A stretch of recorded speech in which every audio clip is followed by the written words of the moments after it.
श्रीमद्वाल्मीकि रामायण अयोध्या कांड अध्याय 112 ऋषियों का भरत को श्रीराम की आज्ञा के अनुसार लौट जाने की सलाह देना, भरत का पुनः प्रार्थना करना, श्रीराम का उन्हें चरण पादुका देकर विदा करना। उन अनुपम तेजस्वी भ्राताओं का वह रोमांचकारी समागम देख वहां आए हुए महर्षियों को बड़ा विस्मय हुआ। अंतरिक्ष में अदृश्य भाव से खड़े हुए मुनि तथा वहां प्रत्यक्ष रूप में बैठे हुए महर्षि उन महान भाग्यशाली ककुस्थवंशी बंधुओं की इस प्रकार प्रशंसा करने लगे। ये दोनों राजकुमार सदा श्रेष्ठ, धर्म के ज्ञाता और धर्म मार्ग पर ही चलने वाले हैं। इन दोनों की बातचीत सुनकर हमें उसे बारंबार सुनते रहने की ही इच्छा होती है। तदनंतर दशग्रीव रावण के वध की अभिलाषा रखने वाले ऋषियों ने मिलकर राज सिंह भरत से तुरंत ही यह बात कही। महाप्राज्ञ, तुम उत्तम कुल में उत्पन्न हुए हो। तुम्हारा आचरण बहुत उत्तम और यश महान है। यदि तुम अपने पिता की ओर देखो, उन्हें सुख पहुंचाना चाहो तो तुम्हें श्री रामचंद्र जी की बात मान लेनी चाहिए।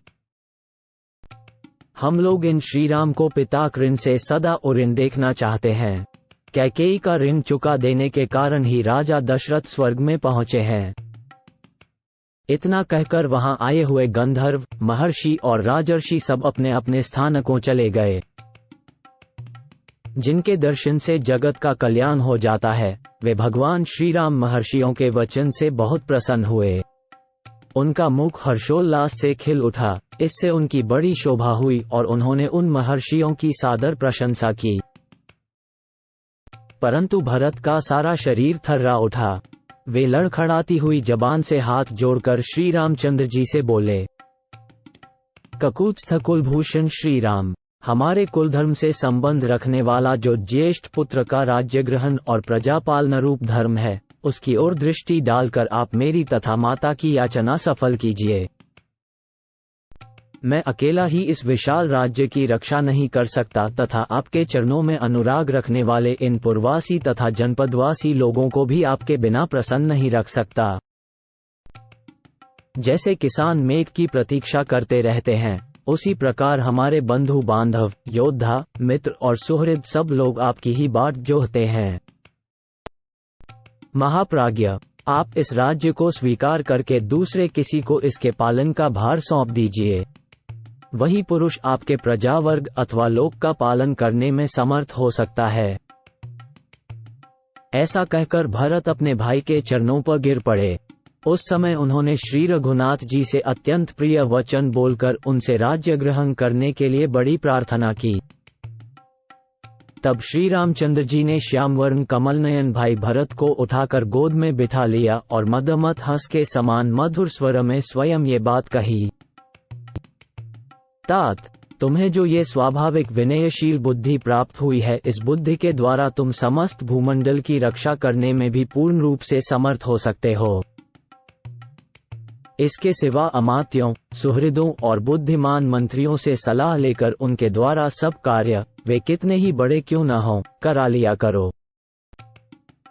चंद्रमा से उसकी प्रभा अलग हो जाए, हिमालय हिम का परित्याग कर दे अथवा समुद्र अपनी सीमा को लांघकर आगे बढ़ जाए, किंतु मैं पिता की प्रतिज्ञा नहीं तोड़ सकता। तात, माता कैकेयी ने कामना से अथवा लोभवश तुम्हारे लिए जो कुछ किया है, उसको मन में न लाना और उसके प्रति सदा वैसा ही बर्ताव करना जैसा अपनी पूजनीय माता के प्रति करना उचित है।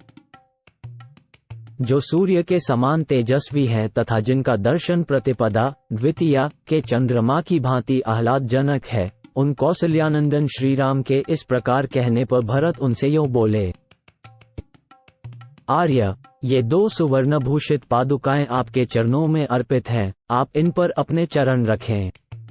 यही संपूर्ण जगत के योगक्षेम का निर्वाह करेगी।